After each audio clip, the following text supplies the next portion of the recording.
Hello, all my subscribers. I know that I got this video out a little late, but long story short, let's just say I had some Black Friday fun on Friday, Saturday. I was a little indisposed, let's just put it that way, and yesterday had a lot of other distractions come up, so finally getting this video out, Ghostbusters Afterlife, but everything should be back up to normal this Friday.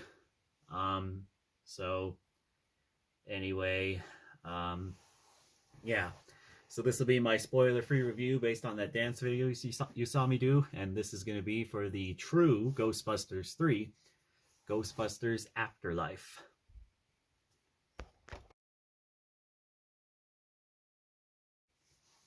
So yeah, this is directed by Jason Reitman, the director of many great indie films like Up in the Air, Thank You for Smoking, Juno. Pretty solid director and definitely inherited some of his dad's talent of his dad Ivan, who's directed many great comedies like Meatballs, Stripes, the original two Ghostbusters, and Kindergarten Cop, My Super Ex-Girlfriend, and some other movies too that you wouldn't think were Ivan Reitman but are.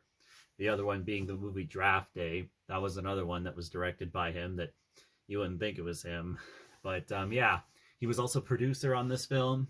Jason was also the writer, along with Gil Kennan, who's wrote some pretty good family films, which explains why this movie has more of a family feel to it. So yeah, I guess here are the new prominent characters who I'm going to be discussing now. And all I will say is, yes, the original cast are here and back and better than ever. So I'm not going to say much on them though, because I don't want to spoil too much. But we'll get into that here in a bit.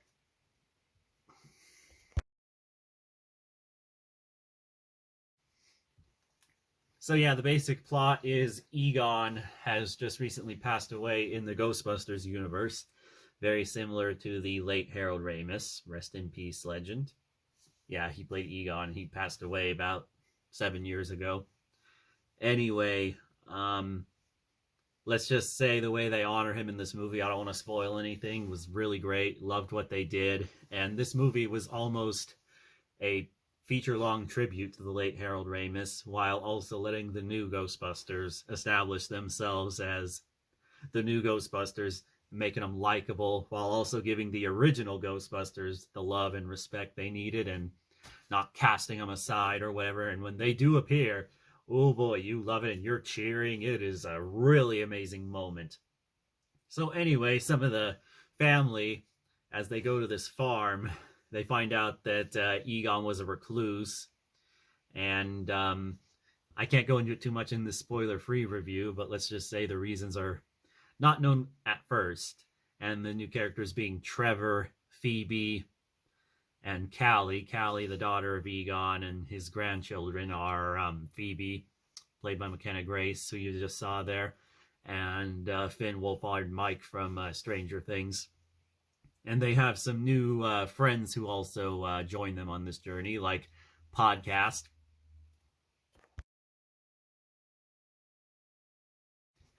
And there's also a local girl that Trevor falls in love with, who also becomes a new member of the Ghostbusters and ends up joining the team and helping them defeat this new evil.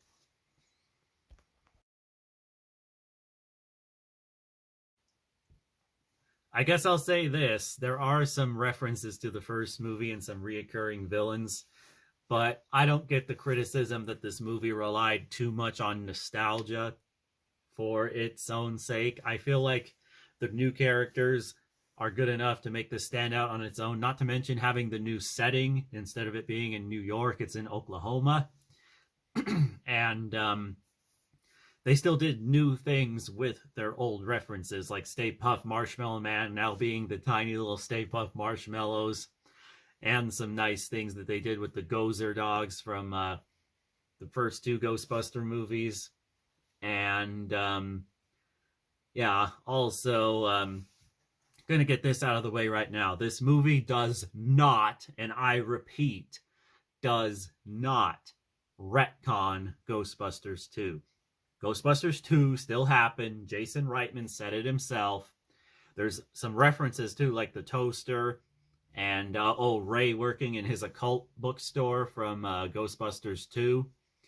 So yeah, Ghostbusters 2 still happened. It may not get a lot of references, and yeah, the original one definitely gets more references and callbacks and whatnot like that, but Ghostbusters 2 still happened in this continuity.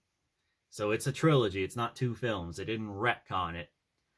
And the only thing I think that may have got retconned was Ghostbusters the video game, because that was supposed to be Ghostbusters 3 up until this movie that we just got. So yeah.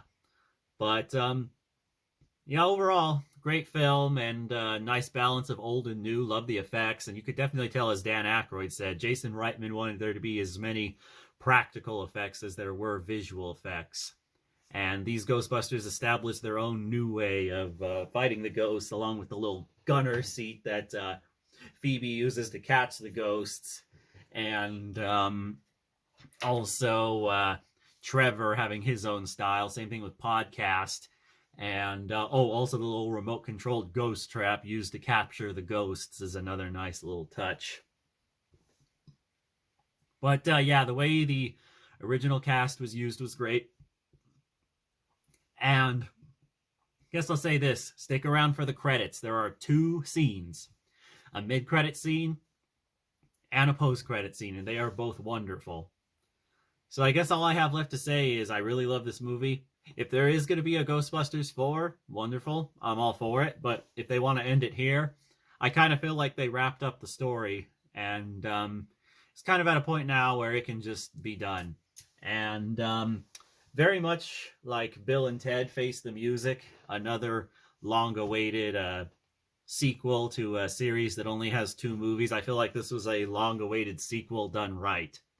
And the proper amount of respect to the old characters and the new is given, and just enough for this movie to not just be a pointless retread of Ghostbusters, which I really liked and I'm glad Jason Reitman accomplished. And yeah, just overall solid film, and has great comedy. I was laughing throughout the whole movie. Good majority of the jokes landed. I will admit Phoebe kind of has a dry sense of humor, but she is Egon's granddaughter. But trust me, you'll get it and you'll start laughing soon enough. It's not that dry. It's just you got to get the joke, but you'll get it. It'll work. And there were some twists and turns also. But yeah. Anyway, highly recommend Ghostbusters Afterlife. Peace.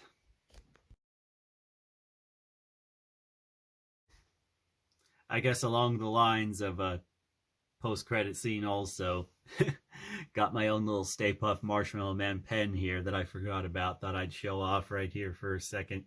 But yeah, all I will say is the Stay Puft in the movie is quite hilarious. And one last thing I forgot to highlight, Ant-Man is in this movie, who plays the teacher to Phoebe, Paul Rudd. And he is great and hilarious in his own right, too. So definitely glad to see him getting some good work outside of the MCU. So yeah. Anyway, like, comment, subscribe, and Stay Puft Marshmallow says, thanks for watching.